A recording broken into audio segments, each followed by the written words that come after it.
So this was Skotfoss paper mill, or a paper factory, if you can call it. As you can see the rest of the chimney up there.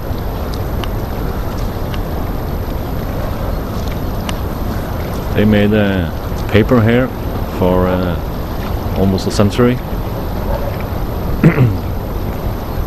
And was extremely well made and high quality. Sought after over the whole world, I believe. This is the backside, and they had their own hydropower station here, as you can see over there, and you maybe can hear the sound. There's obviously something missing from buildings here, but that's been teared down many years ago. Here is the hydroelectric power station. A little better view,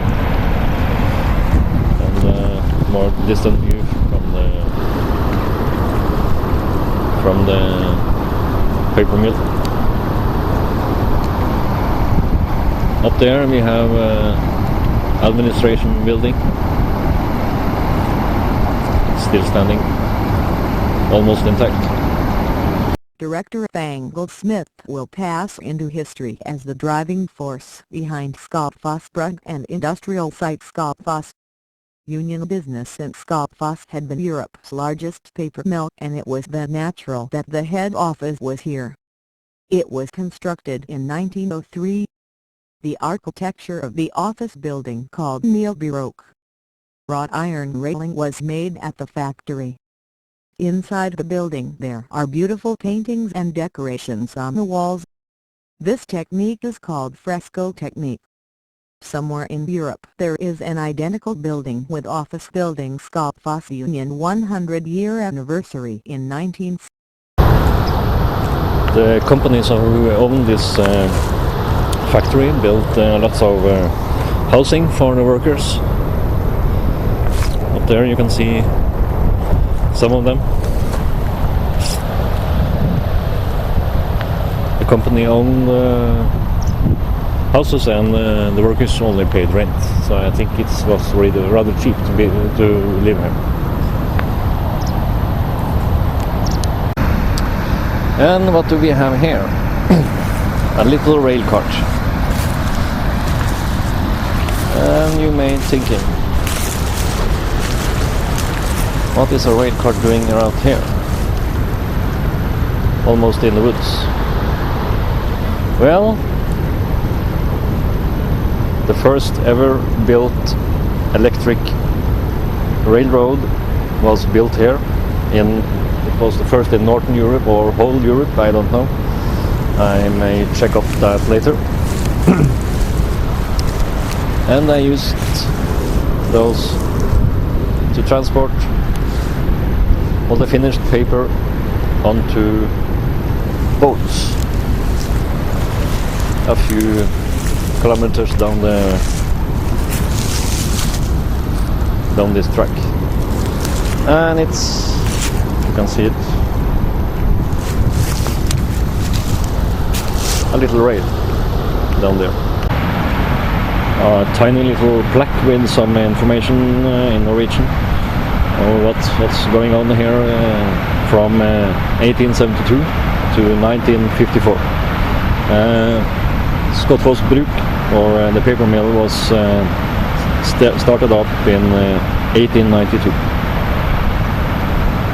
So this is just a little information out here. And what do we have here? Oh yes, this is a stone where they used to grind up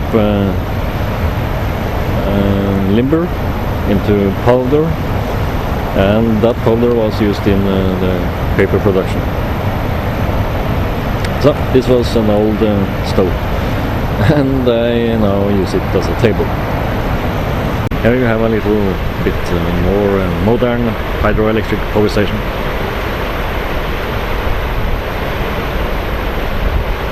It's in use today. the railroad that went here was going down this path along the river, as you can see here, and it went on for about 1.5 kilometers.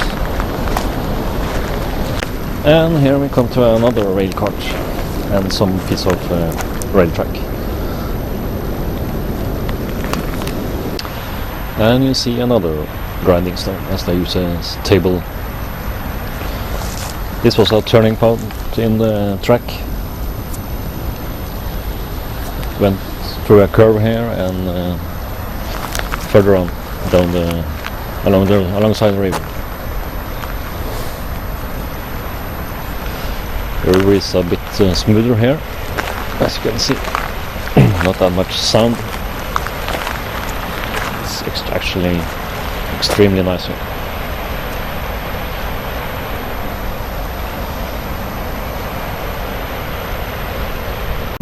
And what do we have here? Oh yes, this is one of the foundations for the electric cables.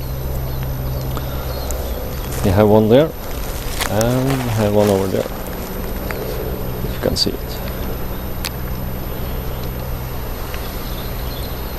There you have a much better view of the other one. And here is another plaque with some information about the storage of the paper after it's been transported down here. It says here that storage facilities was built in 1892, and about 80% of the production at the mill was sent to export. And here you can see one of the storage facilities that was built. Doors intact and everything. Still lots of snow here, as you can see.